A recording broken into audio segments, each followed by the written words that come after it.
에, 다섯 번째 시간입니다. 이제 뭐 영상 보시면서 얼굴 보시는 것도 좀 익숙해지셨으리라 생각이 됩니다. 부활론입니다. 부활론. 그래서 제목을 내적인 변화는 외형을 바꾼다 이렇게 한번 정해봤습니다. 사람의 변화는 외형적 변화보다는 내적인 변화가 많기 때문에 이런 제목을 좀 한번 정해봤습니다. 하나님이 이 땅에 종교를 만든 것이 아니라 사람을 만들었다. 그리고 그 사람이 하나님의 뜻대로 살기를 원하셨다. 이것이 하나님의 원래 계획이었죠. 그런데 하나님의 뜻대로 사람이 하나님의 설계대로 살지 못했기 때문에 결국 그것을 인간의 타락이다 이렇게 말하는 것입니다. 타락한 인간을 구원하기 위해서는 반드시 구세주가 오셔야 된다. 이게 기독론에서 말하는 것이죠.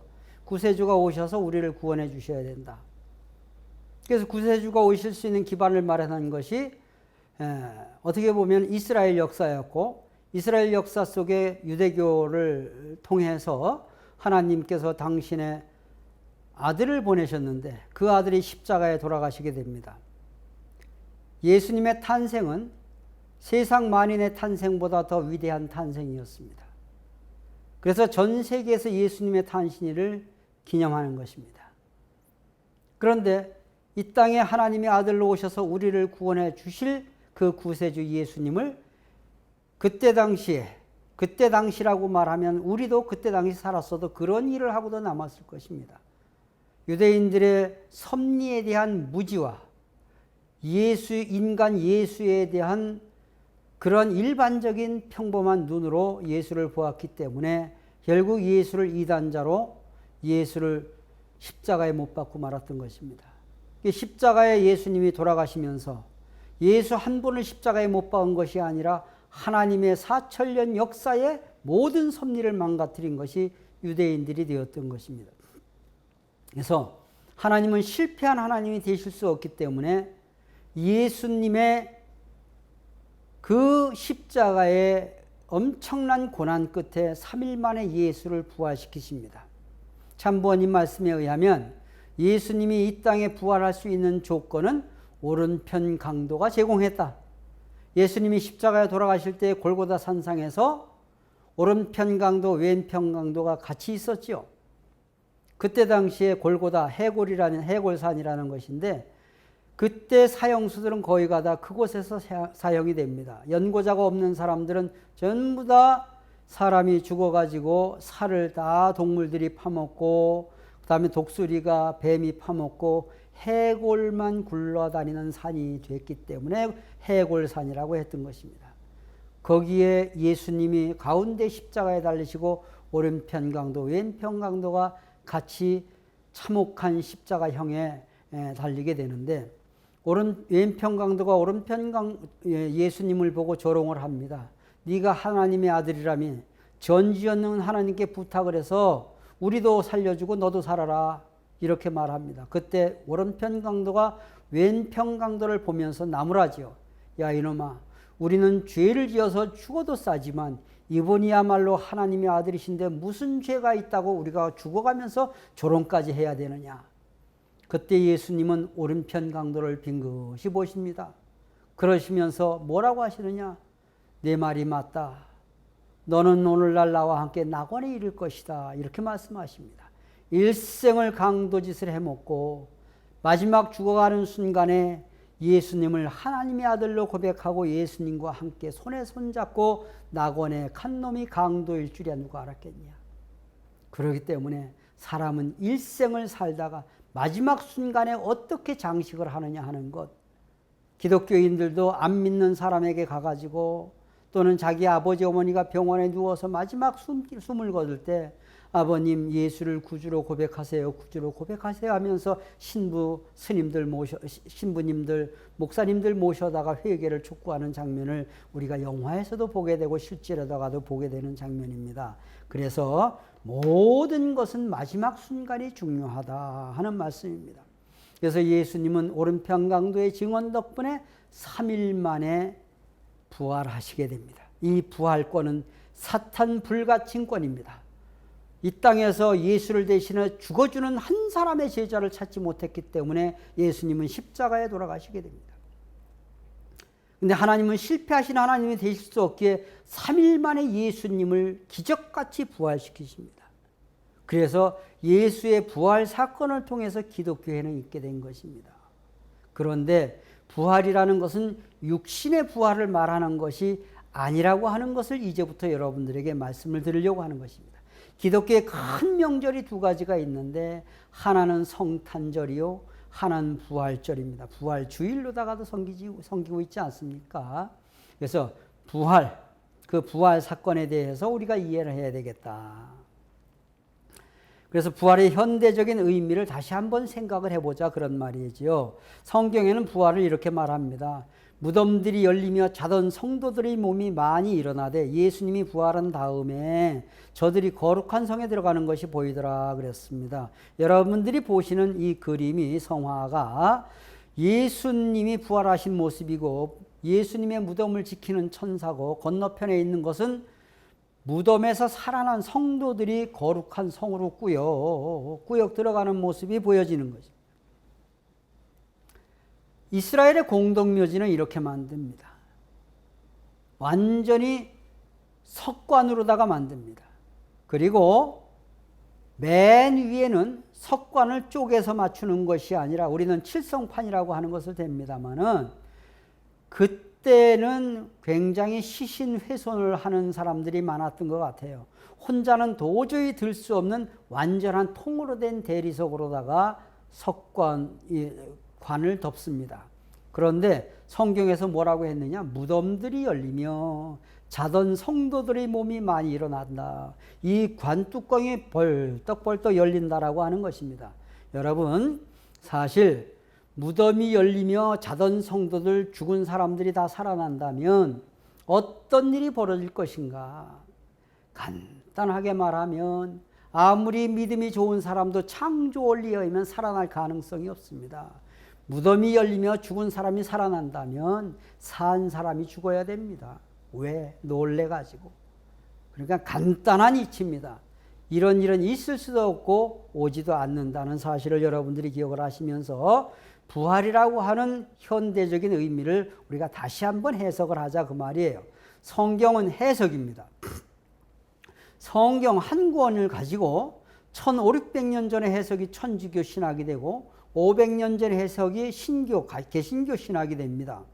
그 다음에 200년 전의 해석이 몰몬교 신학이라면 60년 전의 해석이 기독교 교리에서 해결하지 못한 여러분들이 들으시는 이 원리라고 하는 것을 여러분들이 기억을 하시면서 부활이라고 하는 것을 글자 그대로 직역을 하면은 어떤 뜻을 가지고 있느냐? 다시 산다라는 뜻입니다. 신학적인 의미는 죽음을 극복했다. 이것이 부활입니다. 그래서 그런데 또 하나는 죽은 사람이 부활한다면 믿지 못해도 언젠가는 있겠지 하고 믿어는 보겠는데 산 사람도 부활해야 된다라고 말하고 있습니다. 그렇다면은 성경에서 말하는 하나님이 말씀하시는 예수님이 말씀하시던 죽은 자와 산 자에 대한 개념 정리부터 하자. 성경의 개념 정리부터 하자 그 말이죠. 우리는 죽었다 살았다 하는 것은 일반적으로 볼 때 육신의 기능을 가지고 말합니다.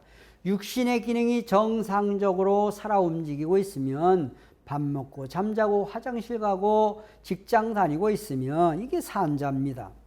그리고 육신의 기능이 마비된 사람을 죽은 자라고 보는 것입니다. 육신의 기능이 마비된 것을 일반적으로 시체라고 말하는데 시체보다 더 고급적인 언어를 저는 발견을 합니다. 송장이라고. 보낼 송자에다 어른장자를 제가 썼습니다. 이건 어디까지나 저의 해석이라는 것을 이해를 하시기 바라면서 마지막 가는 길이 그 길이거든요. 네.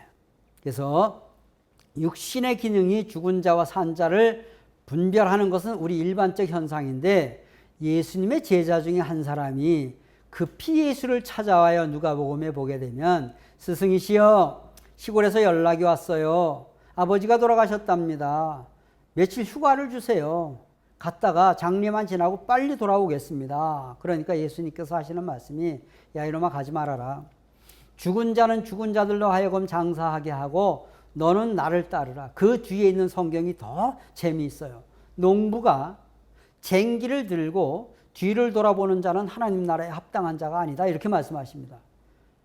우리 고향이 강원도라고 앞에서 한번 말씀드렸습니다마는 강원도에서는 소로 밭을 갈 때 꼭 한 마리보다는 두 마리로 갑니다. 밑에 돌이 좀 있었기 때문에 이걸 결의소라고 해요. 한 마리는 호리소 뭐 이렇게 말합니다마는 밭을 갈다가 논을 갈고 밭을 갈다가 농부가 뒤를 돌아보면 소도 자기도 뒤를 돌아봐요. 그래서 논밭 가는 그 소를 가지고 논밭 가는 사람에게 말을 하러 갈 때는 뭔가 일이 있어 갈 때는 맨 끝에 가서 기다렸다가 나오거든 돌아 세워놓고 이야기를 하든지 밭을 갈면서 걸어가면서 이야기를 하는 것을 제가 눈으로 봤습니다. 왜 그러냐 하면 자꾸만 딴짓을 하면 소도 뭔가 이상한 일이 있으니까 밭고랑이 똑바로 갈리지 않는다는 거예요. 그러니까 농부가 쟁기를 들고 뒤를 돌아보는 자는, 그 말은 무슨 말이냐, 하나님의 뜻을 위해서 나를 따라온 너는 집에 다시 가면 나한테 올 수 없다. 일가 친척들 앞에 붙잡힌다 그 말이에요. 그래서 가지 말아라 이렇게 말하지요. 그래서 여기에서 살아서 움직이는 사람도 죽은 자로 봤고 그 다음에 시체도 죽은 자로 보시는 거예요. 그렇다면 성경에서 말하는 하나님이 말씀하시는 산자의 기준은 뭐냐? 우리는 육신의 기능만 있는 것이 아니라 영적 기능이 있다. 영적인 기능이 정상적으로 움직이면 살아있는 사람이고 영적인 기능이 마비된 사람을 죽은 사람으로 보는 거예요. 그래서 사탄의 사망권 내에서 선악과를 따먹음으로 악한 성품을 지니고 사는 모든 사람들은 죽은 사람이죠.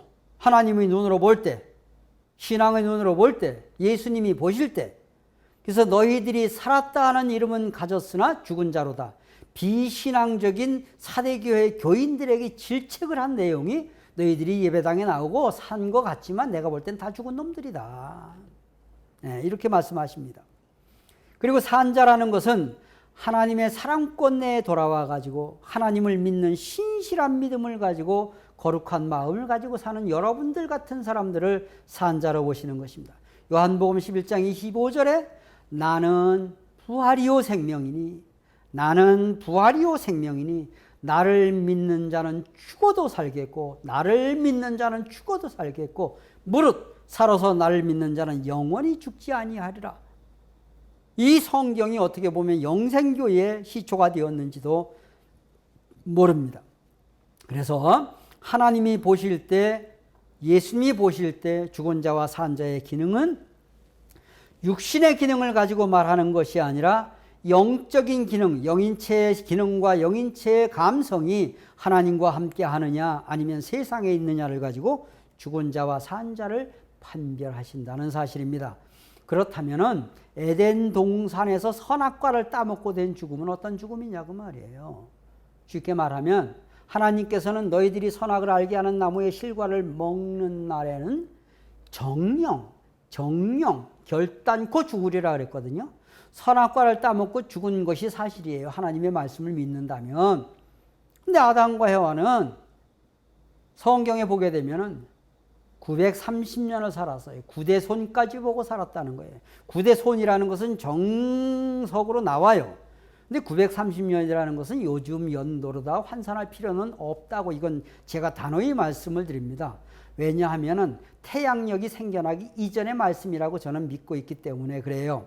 그런데 구대손은 정확하게 손의 이름이 창세기에 기록되어 있기 때문에 그건 맞다. 왜? 그때는 좋은 제도였다. 10대 중후반만 되면 아이를 낳았다. 그렇게 본다면 그것도 불가능한 일은 아니라고 봅니다. 하나님은 창조 원리에 의하면 무형실체 세계와 유형실체 세계를 창조하시고 흙을 빚어 육신을 만들고 코에다가 생기를 불어넣었다. 그것을 영인체라고 한다 그랬습니다. 그래서 우리의 육신은 옷과 같은 거예요. 옷이 해지고 더러우면 벗어버리고 새로운 옷을 입잖아요. 해지고 더럽지는 않지만 여러분들에게 강의를 한다고 저도 그렇게 비싼 건 아니지만 와이셔츠 하나 새로 사서 입고 왔습니다. 그러니까 육신은 옷과 같은 것이다.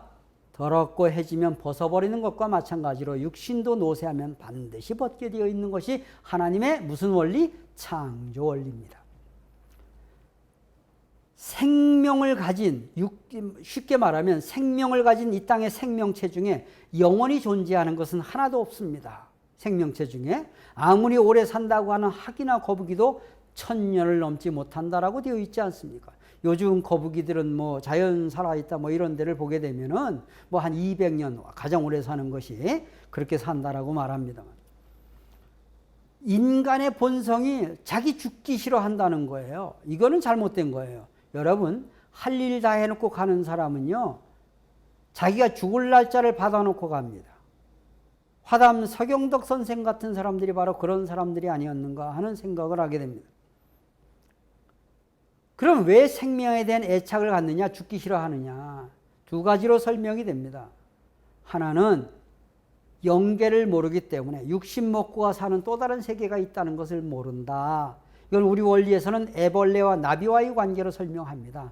땅속에서 애벌레가 수년 동안 있다가 한 세상이, 아름다운 세상이 있다는 것을 땅속에서는 모른다. 애벌레가 까고 나올 때는 죽는 줄 알 것이다. 그러나 나와놓고 보니까 더 아름답고 내가 새끼를 낳을 수 있는 세상이 있지 않느냐 그 말이죠. 그리고 또 하나는 죽기 싫어하는 이유는 죄를 많이 지었기 때문에 하도 들은 이야기는 있어서 죄 지으면 지옥 간다, 벌 받는다 이런 이야기가 있어서 죽지 않으려고 한다라는 우스갯소리 같은 이야기가 있습니다. 그래서 정말 도인들이나 선인들은 죽음을 두려워하지 않습니다. 할 일 다 해놓고 가는 영혼들은 깨끗합니다. 그래서 어르신들도 이제는 내 눈에 흙이 들어가도 여한이 없다 그런 말씀을 하시고 가시는 분들이 얼마나 많이 있는지 모릅니다. 옛날 도인이나 성인들, 그분들의 육신이 벗는 것을 안타까워한 사람이 없습니다. 그런데 그분들은 죽고 끝나는 것이 아니라 육신은 가셨지만 영원히 역사 속에 살아계십니다. 예수님도 역사 속에 살아계시고 부처님도 역사 속에 살아계시고 마호메트도, 이순신 장군도, 안중근 의사도, 그 다음에 여러분들이 너무나 잘 아시는 나이팅케일도, 또 하나 우리나라의 유관순 열사도 우리의 마음속에 아직도 살아있지 그분들을 누가 죽었다 하겠습니까? 그래서 선악과를 따먹고 된 죽음은 육신의 죽음이 아니라 하나님의 사랑권을 떠나버리는 자리라는 거예요. 그래서 에덴 동산에서 하나님의 사랑권을 떠나버린 자리가 선악과를 따먹고 된 죽음이지 육신이 죽는 죽음이 아니다. 그런 말이에요. 쉽게 말하면 핏덩어리 아이, 자기들이 불륜으로 저질러 가지고 낳은 아이 길거리 가다가 버리는 것과 마찬가지로다가 그렇게 죽음권을 맞이한 생명들이 얼마나 많습니까? 우리나라에도 정말 많은 비극적인 그런 사건들이 일어나고 있지 않습니까?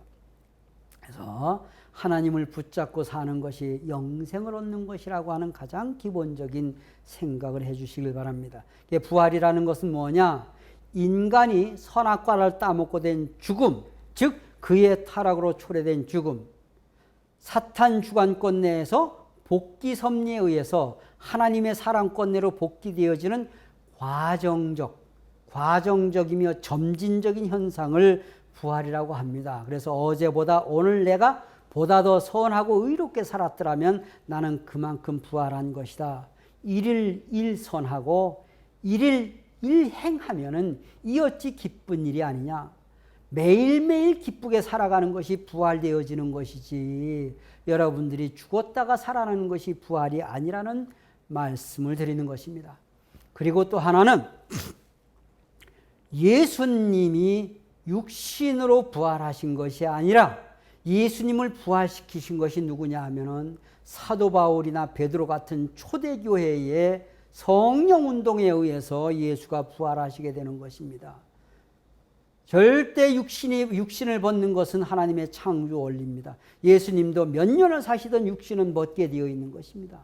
그런데 그 죽은 예수를 살린 것이 베드로와 사도 바울입니다. 베드로 대성당 안에는 예수가 계시는데 왜 피에트로 대성당, 베드로 대성당이라고 했겠습니까?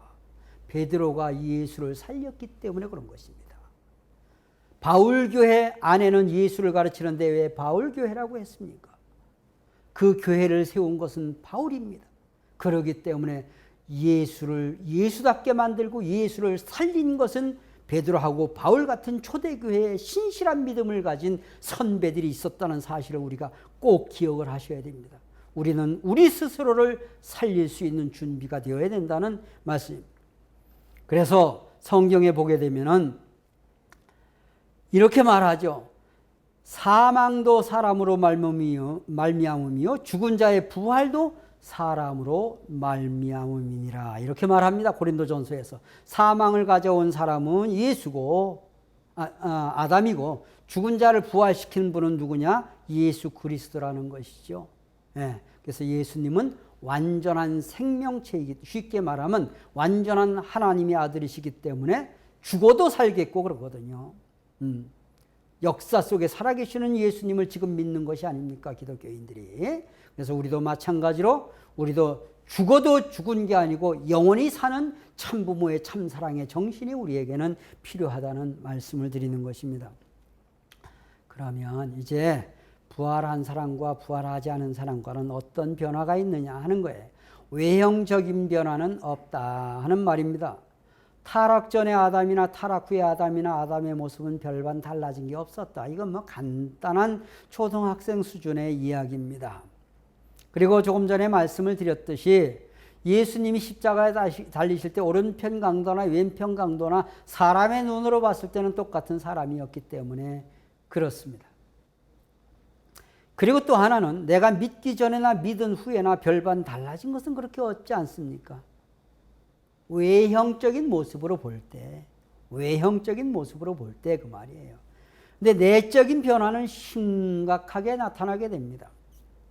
내 마음 속에 그렇게 선한 마음을 갖지 않았었는데 믿음을 시작하고 나서 내 마음이 정말 하늘의 고운 사랑으로, 하늘의 아름다운 사랑으로 변화되었다면 나는 그만큼 성스러운 모습으로 변화되어지는 것이죠.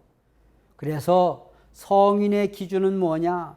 나이가 20살이 넘었다고 거룩할 성자 성인을 쓰는 게 아니고 이룰 성자 성인을 쓰는데 결국 우리는 몇 살이든 됐든 하나님 앞에 완전한 모습으로 서 있는 거룩할 성자 성인이 되어야 된다라는 말입니다. 여러분, 연세 많으신 분도 귀한 분이지만 어린아이들이 얼마나 천진난만하고 귀하고 성인 같아 보입니까? 왜 그러냐 하면은 걔네들에게는 악이 없었잖아요. 나쁜 짓을 한 적이 없잖아요. 본성적으로 아이들을 보기만 해도 웃음이 나오잖아요. 기쁘잖아요. 그래서 성경에는 어린아이와 같지 않으면 하나님 나라를 볼 수 없다라고 말하는 거예요. 어린아이 얼굴이 하나님 나라다 그 말이거든요. 어린아이 얼굴이 하나님 나라다. 그런데 사람들이 네 얼굴 볼 때 하나님의 나라를 보겠느냐? 네 꼴을 볼 때 하나님의 나라를 보겠느냐? 네 모습을 볼 때 하나님의 나라를 보겠느냐? 이 얘기를 묻고 있는 것입니다. 그렇기 때문에 생각이 변하면 행동이 바뀝니다. 행동이 변하면 습관이 고정됩니다. 습관이 굳어지면 운명을 바꿉니다.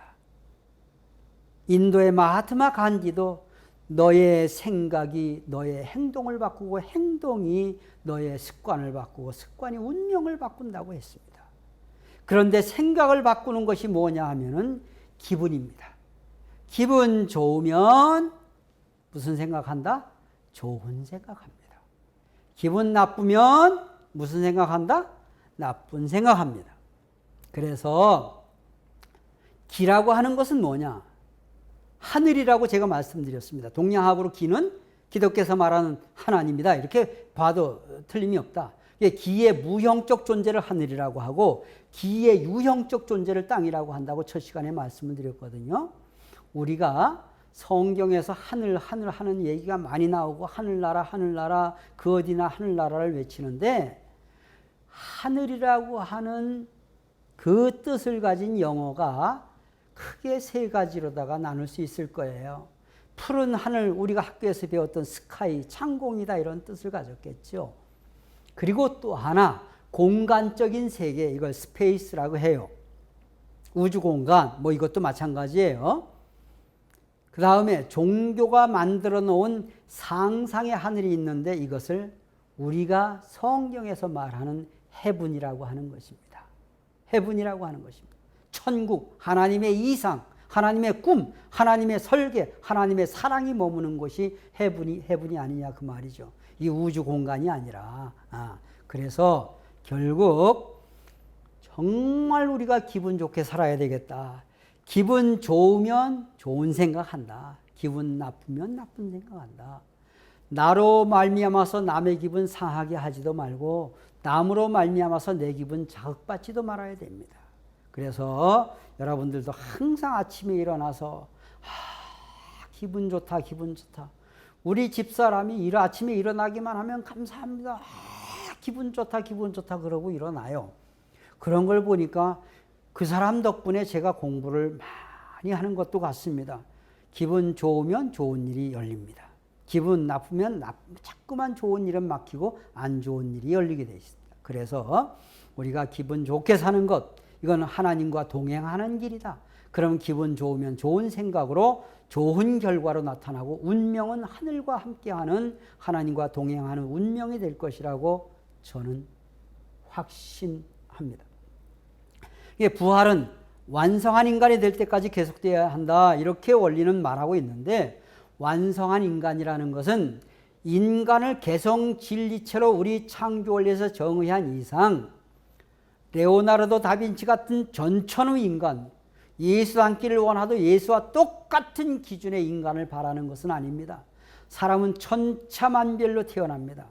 같은 작업장에서도 작업을 잘하는 사람이 있고 못하는 사람이 있고 같은 교실에서도 공부를 잘하는 사람이 있고 못하는 사람이 있습니다. 못하는 사람은 못나서 못한 것이 아니고 잘하는 사람은 잘나서 잘하는 것이 아니고 자기 인생 앞에 최선을 다했는데도 결과가 그거라면 그 사람은 하늘이 제일 귀하게 쓰실 수 있는 것입니다. 그래서 내가 처마 쉽게 기둥을 받쳐주는 기초가 되었든 아니면 보이지 않는 곳에서 존재하는 벽돌이 되었든 그것은 하나님이 관여하시는 일이고 내가 내 기능과 역할을 최대한도로 다한다면 나는 완성한 인간에 접근해 가는 사람이다. 그래서 완성한 인간을 표준치로 따지려고 하는 것이 아니라 내 인생 앞에 최선을 다했느냐라고 하는 기준으로다가 우리가 한번 생각해 볼 필요가 있습니다. 내 인생이라는 것은 개인적인 내 인생이 아니라 하나님의 뜻 앞에 선 내 인생을 이야기하는 것입니다. 그럼 부활 섭리에 대한 이해를 하겠습니다. 부활이라고 하는 것, 우리는 꼭 섭리라는 말을 이해하잖아요. 섭리는 하나님이 하시는 일을 섭리라고 하는 거예요. 인간이 하는 일은 그냥 역사라 그래요. 인간은 그냥 일을 한다 그러는 거예요. 부활 섭리는 복귀 섭리고 인간을 새롭게 빚어 만드는 재창조 섭리이거든요. 그렇기 때문에 창조를 다시 하니까 창조 원리가 필요한 거예요. 쉽게 말하면 고장난 기계나 스마트폰은 어디를 가져가느냐? AS 센터라고 가져간다. 왜? 그 기사들은 그 기계의 원리를 알고 있기 때문에, 설계를 알고 있기 때문에 그렇습니다. 그래서 우리가 제대로 된 부활 섭리에 동참하기 위해서는 창조 원리부터 알아야 됩니다.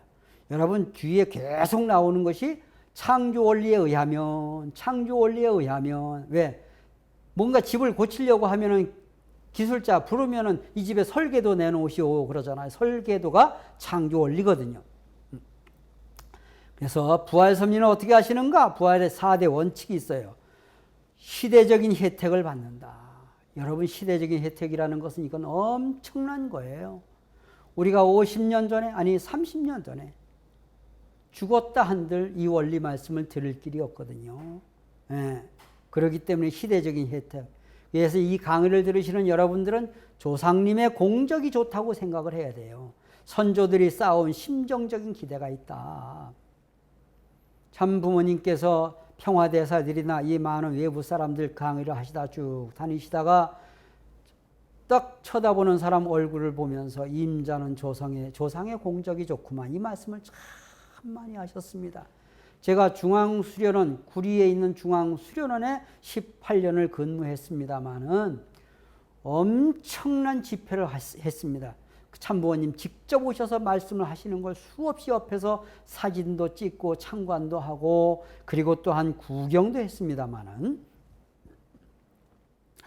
이렇게 보시다가 임자는 조상의 공적이 좋구만. 조상 중에 개국공신이 있다고? 여기에 왜 왔는지 알아?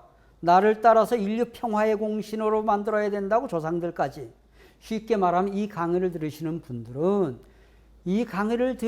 분들 조상 중에는 분명히 개국공신이 있습니다. 그 개국공신의 다음 단계는 인류의 평화의 공신을 만드는 거예요. 누구를 통해서? 강의를 들으시는 여러분들 자신을 통해서 조상들이 인류 평화의 공신이 되고 싶어 하는 것입니다. 그리고 때를 잘 맞춰야 된다. 지금 이 때가 얼마나 기가 막힌 때냐. 우리는 이미 이제 죽어도 1000년을 넘어왔습니다. 모 종단에서는 천년왕국이 돌아야 한다, 천년왕국이 돌아야 한다 그랬는데 우리는 1900 몇 년도에 태어나서 2000 몇 년도를 넘어온 사람들이 지금 강의를 듣는 많은 분들일 겁니다. 2000년도에 태어나신 분들은 일단 비켜가는 것입니다. 그래서 1900 몇 년도에서 2000 몇 년도에 돌아가시게 되는데, 성화하시게 되는데, 내 연수가 88세에 돌아가신다면 제가 꼭 드리는 말씀이 1088에 돌아가신다. 이렇게 봐야 돼요. 앞에 1000짜리가 2000짜리로 바뀌었잖아요. 역사일에 이런 시대는 우리밖에 없습니다. 눈을 씻고 봐도 이런 때가 다시 언제 돌아오느냐? 1000년이 지난 뒤에나 돌아옵니다. 2000년대에 태어나서 3000년대에 죽는 사람들입니다. 그래서 이 천년왕국의 주인공, 이 시대에 예배당에 다니든 안 다니든 축복 가정이든 세상 가정이든 어떤 사람이더라도 메시아와 함께 숨쉬고 살았다는 기록을, 기적 같은 이 기록을 나중에라도 알게 되면은 정말 꿈결 같은 시대를 살았구나, 기가 막힌 시대를 살았구나, 1000년을 넘어온 역사를 내가 만들어 왔구나 하는 것을 스스로 알게 될 것입니다. 천년왕국의 주인공들이 강의를 들으시는 여러분들이라는 사실을 아시고 새로운 문명의 변화에 적극적으로 우리가 능동적으로 적응하시기 바랍니다. 그리고 말씀을 찾아야 됩니다. 말씀을 주시는 분은 하나님이시고 그 말씀을 실천하는 것은 인간입니다. 우리는 인간의 실천이 중요하다라고 하는 말입니다. 여러분, 도산 안창호 선생의 강의 30분을 듣고 완전히 회심을 해가지고 자기 전 재산을 털어가지고 오산학원을 세우신 분이 남강 이승훈 선생이십니다. 평양 시내에서 오산면, 우리 참부모님 탄생하신 덕원면 바로 옆 동네에 있는 것이 오산면입니다. 우리 참아버님 성화하시기 전에 오산 중고등학교를 마지막으로 돌아보시고 가시지 않았습니까? 그리고 모든 독립운동가의 산실이 오산학원이었습니다. 그런데 그 오산학원을 세운 남강 이승훈 선생은 도산 안창호 선생, 당신보다 나이가 14살이 적은 청년 도산 안창호 선생의 입에 불을 토하면서 하는 교육진흥론을 듣고 거기에서 회심을 하고 모든 재산을 팔아서 오산학원을 세웠다. 독립운동가의 산실을 만들었다라는 것입니다.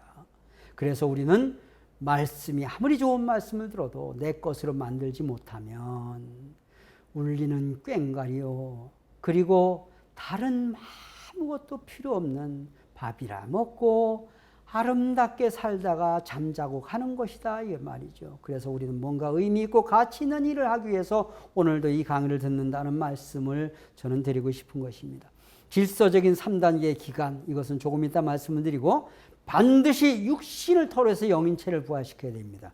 육신이 없이는 영인체는 성장도 부활도 할 수가 없습니다. 옛날 어른들 뭐라고 말씀하셨다고요? 개똥밭에 굴러도 저승보다는 이승이 낫다. 왜? 육신 생활을 잘해야 된다. 그 말입니다. 육신 쓰고 살아있을 때 우리가 영인체의 영적 감성을 배양해야 됩니다. 후손들은 우리의 조상이 몇 살을 살았느냐 족보를 보면서 묻지도 않고 따지지도 않고 안타까워하지도 않습니다. 무슨 일을 했느냐가 문제다. 범은 죽어서 가죽을 남기고 사람은 죽어서 이름 석자를 남기는데 이름 석자를 어떻게 남길 것이냐. 옛날에는 영의정, 좌의정, 이조 참판 뭐 이런 것이 있었습니다만은 우리의 족보에는 하늘을 중심한 축복 가정이고 천보 가정이라는 족보가 올라갈 것이 아닙니까? 이 얼마나 기가 막힌 하늘의 섭리의 기적 같은 역사를 만들어내는 것이 아닙니까? 질서적 3단계의 기간을 거쳐야 된다라고 하는 말씀을 드리는 것입니다. 지상인, 즉 나의 부활을 봅니다. 자, 소생기, 장성기, 완성기 3단계를 통해서 완성되어진다라는 기본적인 원칙을 이해하면서 타락한 아담, 출발했던 지점으로 떨어진 것이 아니라 더 떨어졌죠. 그래서 아담부터 아브라함까지를 이것을 뭐라고 하느냐 하면은 글자가 생겨나기 이전 시대를 선사시대라고 하거든요. 나중에도 말씀을 드리겠습니다만은 제사의식을 통해서 하늘 앞에 나아가는 시대였습니다. 제사의식을 통해서 제물을 통해서 제물을 차려놓고 불을 피워서 연기가 똑바로 올라가면 하나님이 받는 거고 안 올라가면 하나님이 안 받는 거다. 이거는 우리 고래의 전통에서도 나오는 것이죠. 그리고 이 땅에 이제 최초로 하나님의 말씀을 전파한 사람이 모세입니다. 모세가 가지고 하나님께 받은 것이 10가지의 계명이다. 그래서 10계라고 하는 것이죠. 10계가 시행령으로 현장에 미치는 것이 이것이 율법이죠. 모세의 율법은 한 300가지가 되지 않습니까? 그래서 모세 시대 때는 행함으로 말미암아서 의롭다함을 얻는다. 10계명에 하나님을 사랑하라, 내 부모를 공경하라 2가지 하라는 거 빼놓고는 전부 다 하지 말라고 하는 금지 사인이에요. 빨간불 켜졌으니 건너가지 말아라. 건너가면 죽는다 그 말이에요. 그래서 하지 말라. 그래서 이 시대를 뭐라고 하느냐? 종의 시대다. 우리는 이제 그렇게도 이해합니다. 그리고 신약 복음의 말씀을 가지고 예수님이 오셨어요. 모세는 분명히 내 뒤에 나와 같은 선지자의 사명을 가지고 오는 사람이 있다. 그리고 예수님은 오셔서 나는 아버지가 하시는 일을 보지 않고는 아무것도 할 수가 없다. 아버지가 하시는 일을 누구를 통해서 보여주었다? 모세를 통해서. 이것은 이제 또 나중에 배우게 됩니다만은 예수님이 가지고 오신 말씀이 신약 복음의 말씀이에요. 10계명을 2가지로 마태복음 22장에서 축소해 놨다니까요. 하나님을 사랑하라. 그리고 내 이웃을 무엇처럼 사랑하느냐? 내 몸처럼 사랑하라. 이 2가지가 온 구약의 율법과 선지자의 강령의 결론이 이거다. 하나님 사랑, 이웃 사랑. 하라. 해제 사인이에요. 네. 그래서 이것을 믿음으로 말미암아서 의롭다함을 얻는다. 믿음의 신앙이죠. 믿음이라는 말은 기실 믿지 못할 때 믿음이라는 말을 쓰는 거예요. 여러분 믿을 수 있는 사이는 믿는다는 말 절대 안 합니다. 뭔가 의심이 있을 때 당신 나 믿어 이렇게 말하지. 네. 아이들이 학교 가면서 엄마한테 엄마가 나의 엄마인 걸 저는 절대로 믿습니다. 학교 다녀오겠습니다. 그런 놈이 한 놈도 없다니까요. 엄마 학교 다녀왔어요. 배고파요. 밥 줘요. 그러면서 들어오는 거지. 근데 들어와 가지고 엄마 아무리 누가 뭐라 그래도 저는 엄마가 저의 어머니인 거 저는 믿습니다. 의심하지 마십시오. 그러면 엄마는 마음에서 엄청난 가슴에 두방망이질을 합니다. 지난주 말에 이모들을 만나더니 옛날에 모종의 모이가 탈로 났나 이런 두려움이 있는 거예요. 그래서 믿을 수 있는 사이라는 것은 믿음이라는 말로 호도하고 포장하지 않습니다. 의심이 나니까 믿음이라는 것으로 크랙을 메우는 것이다. 이렇게 이해를 하시기 바랍니다. 그리고 예수님의 시대는 그래서 하나님도 안 보이고 예수님도 이미 십자가에 돌아가셔서 3년 만에 부활하셨다고 하지만 우리가 안 지도 얼마 안 됐고 그러니까 예수님이 우리의 구세주인 걸 믿는다는 철저한 믿음의 교육, 이것을 세뇌와 반복이라는 말로다가 학습장에서는 이야기합니다만은 이제 예수님이 다시 오신다고 하셨단 말이에요. 다시 오시는 재림 주님은 참 부모로 오시는 분이시다. 그렇기 때문에 참 부모는 새로운 말씀을 주신다. 구약도 아니고 신약도 아니고 하나님의 말씀을 이루는 이룰성자 성약시대라고 말합니다. 그래서 성약시대의 기본 원칙은 뭐냐? 부모님을 모시는 것이다. 그래서 모실 시자를 쓰잖아요. 모실 시자는 기실 어떻게 만들어졌느냐? 잘 보십시오. 사람 인변에다가 절사자를 붙여놓은 거예요. 절에서 부처님을 공양하듯이 집안에 있는 부모님을 공양하는 시대다. 근데 부모는 3대 부모가 있다. 하늘 부모, 땅 부모, 육신의 부모, 3대 부모 사상이 참부모님께서 우리에게 가르쳐 주신 천주, 천지, 천지인 3대 부모 사상이 아니더냐 그 말이에요. 그래서 여러분 행함으로 말미암아서 의롭다함을 얻는다. 제가 왜 이것만 한문으로 써놨느냐 하면은 행함도 단일 행자에 다닌다는 행자에 사람이 둘이 붙어 있습니다. 그리고 믿음도 믿음이라는 데 사람이 하나가 붙어 있고 모심도 모실 시자에 사람이 하나가 붙어 있습니다. 사람을 모시는 것이 마지막 때요. 그 다음에 사람의 말을 믿는 것이고 그 다음에 같이 동행하는 것이다. 왜? 서로 불신하고 의심하면 안 되니까 너와 내가 같이 가자. 그래서 신앙생활의 완성은 무엇으로 나타나느냐? 모심으로 나타납니다. 집안에 아무리 형제들이 많다 하더라도 마지막 순간 부모님이 돌아가실 때 부모님 모시고 있던 자식이 심정적으로 장남입니다.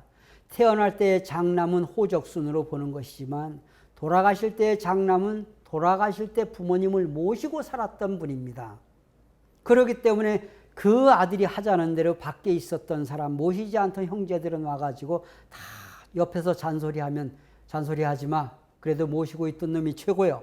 그러면서 그 가장 중심에 세우는 거예요. 이게 심정적으로 모심의 생활을 잘하는 사람이 하늘 앞에 가장 가까운 사람이다.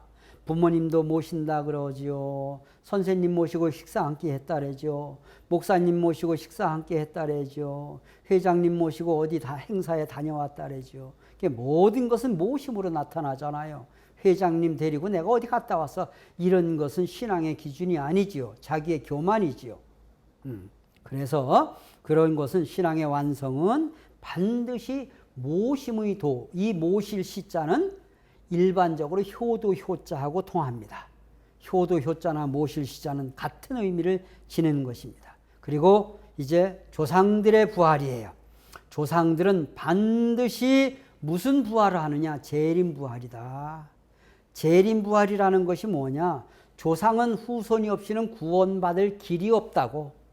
그래서 우리가 청평에서도 조상회원을 하는 것은 바로 후손을 통해서 조상들의 문제, 얽히고 설킨 문제를 해결하는 것입니다. 차신환혼이라는 것은 손자병법의 14번째 나와 있는 병법을 제가 쓴 것입니다. 한번 찾아보시기 바라고요. 그래서 조상은 가보니까 내가 완성하지 못해서 후손에게 내려서 나를 좀 성장시키고 나를 좀 완성해 달라고 하는 거예요. 육신이 필요한 거예요. 여러분, 조상과 귀신을 어떻게 설명을 해야 되느냐? 간단하게 다니면서 전도하시면서 설명하시기 바랍니다. 귀신은, 사람은 죽으면 다 귀신이 되는데 귀신과 조상의 다른 점은 혈통을 타고 내려오면 조상이라고 하고 남의 후손에게 가면 귀신 취급당합니다. 그렇기 때문에 귀신은 나하고 상관이 없는 혈통이고 그 다음에 조상은 나하고 관계 맺은 혈통을 말합니다. 친가건 외가건 이것은 조상이라고 합니다. 멧돼지 할아버지가 오셨어 그러지 멧돼지 귀신이 와가지고 내쫓아 버렸어 그런 사람들은 없지 않습니까? 그래서 조상과 귀신 분명히 구분합니다. 귀신은 남의 조상이 나한테 온 것은 귀신이고 내 조상이 나한테 온 것은 조상이다. 이렇게 이해를 하시면 됩니다. 그리고 신앙생활을 부활 이유와 방법 간단하게 설명을 드렸습니다. 조상은 후손이 없이는 완성할 수 없기 때문에 후손에게 내려온다. 재림이라고 하는 거예요. 반드시 재림 부활입니다. 신앙생활을 한 기독교를 믿고 가고 불교를 믿고 가고 유교를 믿고 간 사람들은 같은 신앙을 한 유유상종이에요. 같은 신앙을 한 사람들에게 재림을 합니다. 그래가지고 무엇을 가르쳐 주느냐 하면은 동형동종의 지상인에게 재림해서 하늘의 지도자가 나타났다. 네가 기다리던 사람이 나타났다. 이런 것을 가르쳐 주지요. 그리고 양심적인 선한 조상은 선한 후손에게 나타납니다. 그리고 악한 조상이 구원받기는 대단히 힘듭니다. 왜 그러냐 하면은 그 결과가 선으로 나타나야 됩니다. 그래서 세상에 우연이 없다고 하는 말씀을 드리면서 하늘이 무너져도 솟아날 구멍이 있고 인생에 답이 없는 문제가 없습니다. 집안에 어려움이 그렇게 생기잖아요. 우리나라에는 삼재가 든다 그러잖아요. 삼재도 겹삼재가 들 때가 있어요. 삼재라는 것은 3년의 재앙을 말합니다. 한국의 풍습을 모르는 선교사님들도 계실 테니까 3년 동안 집안에 안 좋은 일이 생긴다라는 거예요. 들어오는 해를 들째, 들어오는 재앙이다. 2년째를 누워있는 재앙이다. 그래서 눌째, 3년째는 나가는 재앙이다. 그래서 날째라고 말을 합니다. 그런데 소리 소문 없이 들어오는데 어떻게 들어오느냐? 가족 간에 자꾸만 불화가 일어요. 집안에 자꾸만 이상하게 돈이 나가요. 안 그러던 일들이. 그러면서 집안이 괜히 분위기가 음침해지고 아무것도 아닌 일에 성질을 내고 스트레스 받고 괜히 감정 아이하고 아빠하고 싸우고 자꾸만 일이 벌어집니다. 그리고 누워있는 재앙 동안 시름시름 앓다가 3년 마지막 때 가보면 꼭 무슨 병이 걸렸다 그래가지고 수술 받다 가시는 분들도 있고 회복되시는 분들도 있습니다. 그래서 그 조상들이 나를 알아달라고 왔는데 모르니까 자꾸만 이런 일이 생기거든요. 그래서 무슨 일이 있어도 집안에서 감사하게 넘어갈 줄 아는 마음이 생기면서 여보, 내가 이런 생각이 드는데 이건 무언가는 정말 안 좋은 생각인 것 같아. 그러니까 당신도 조심해. 내가 이런 말을 할 때는 내 정신이 아니니까 정말 내가 얘기한다고 이야기하지 말고 이걸 잘 우리가 넘어가야 이 위기를 극복할 수 있다 하면서 굉장히 우리가 그런 원리적인 대화라든가 이런 것을 많이 하게 되면은 그것이 이제 결과가 선으로 나타나면 개과천선의 효과. 여러분 이런 것들이요. 감옥에 가가지고 개과천선해 가지고 나오시는 분들 많습니다. 근데 억울한 누명 쓰고 갔다가도 아 거기에 뜻이 있어서 갔구나. 내가 이렇게 갔다가 나오니까 세상이 달라 보이는구나 하는 것이죠. 많은 예를 들을 수 있는 일들이 많이 있지만 시간 관계상 집안에 아무리 어려움이 있어도 절대 집안의 화목을 깨치지 마십시오. 집안의 화목을 깨치게 되면은 그거는 악한 조상들 앞에 끌려가는 것이고 단단히 허리띠 조이고 새벽같이 기도하고 정성 들이면서 신실한 믿음을 가지고 이 위기를 극복하면 위기 뒤에는 기회가 오고 엄청난 찬스가 오고 축복이 온다는 사실을 믿으시기를 바랍니다. 아시겠죠? 자, 그래서 조상들은 후손을 통해서 구원을 받을 수 있는데 나를 알아달라고 하는 것이 내 집안에 안 좋은 일로 나타날 수가 있으니 감사하게 넘어가면은 그 악한 귀신도 구원받을 수 있는 길이 열린다.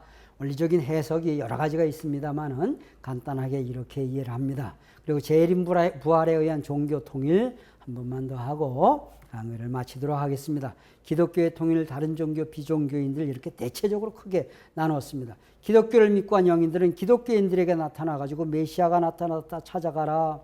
그 다음에 불교를 믿고 한 사람들은 미륵불이 나타났다 찾아가라. 그 다음에 유림들에게 나타나가지고 신공자가 나타났다. 그리고 또한 진이 나타나고 의인이 나타났다 찾아가라 이렇게 말하는 것입니다. 그래서 이런 종교의 교주들이나 자기들의 도주들은 각기 다른 분으로 오신 것이 아니라 이분은 한 분이다. 그 한 분을 이끌어서 종교를 초월해서 부를 수 있는 이름, 이것을 우리 참부모님이 가르쳐 주셨으니 그게 참부모다. 너는 네 집안의 참부모고 나는 인류의 참부모가 되려고 하는 거야. 그러면서 참부모론으로 우리에게 공식적으로 자리를 만들어 주신 것이 아닙니까? 2000년 전에 예수님을 하나님의 아들로 고백한 사람은 동방 박사들도 있지만 마귀 사탄이도 마태복음 8장에서는 사탄에게 이렇게 말합니다. 예수님께 이렇게 말합니다. 사탄이가 예수님께 하신 말이에요. 예수님 제발 우리에게서 멀리 좀 떠나가 주세요. 왜 자꾸만 우리를 괴롭히고 우리를 힘들게 하십니까? 사탄이도 예수님을 하나님의 아들로 알아봤다라는 거예요. 그게 마지막 때는 모든 사람들이 다 메시아의 재림을 알게 하는 운동이 우리의 사회 운동입니다. 그래서 베드로서 3장 9절에 보면은 하나님은 누구도 멸망치 않고 모든 사람을 다 구원하기 위해서 오래 참고 기다리신다는데 오래 참고 기다린 것이 이미 1000년을 넘어왔습니다. 이미 1000년을 넘어왔습니다. 이 대개벽, 문명이 변하는 이 시대에 있어서 이제 우리의 생각만 바뀌면 생각은 행동의 변화를 가져오거든요. 그리고 우리의 액션, 우리의 행동이 같이 하게 되면 이 땅에 하나님이 원하고 참부모님이 원하시던 평화의 세계는 실현될 것이라는 믿음을 갖습니다. 종교 통일은 영계가 더 급한데 우리가 왜 열심히 우리의 정성을 보이고 신앙을 해야 되느냐? 그 길을 앞당기기 위해서 우리는 하는 것입니다. 하늘의 뜻이, 하나님의 뜻이 하늘에서 이루어진 것처럼 땅에서 이루어지도록 기도하라신 주기도문의 말씀, 너희의 가정이 천국이 되어야 된다. 가정 천국을 외치신 우리의 참부모님의 말씀, 그것은 우리의 마음으로부터 평화로운 천국이 이루어졌을 때 내 가정의 천국을 이룰 수 있다는 말씀을 드리면서, 부활은 죽은 자가 살아나는 것이 아니라 생각을 바꾸고 내 삶의 스타일을 바꿀 때 진정한 하나님의 사람으로 부활되어진다는 말씀으로 말씀을 대신하겠습니다. 감사합니다.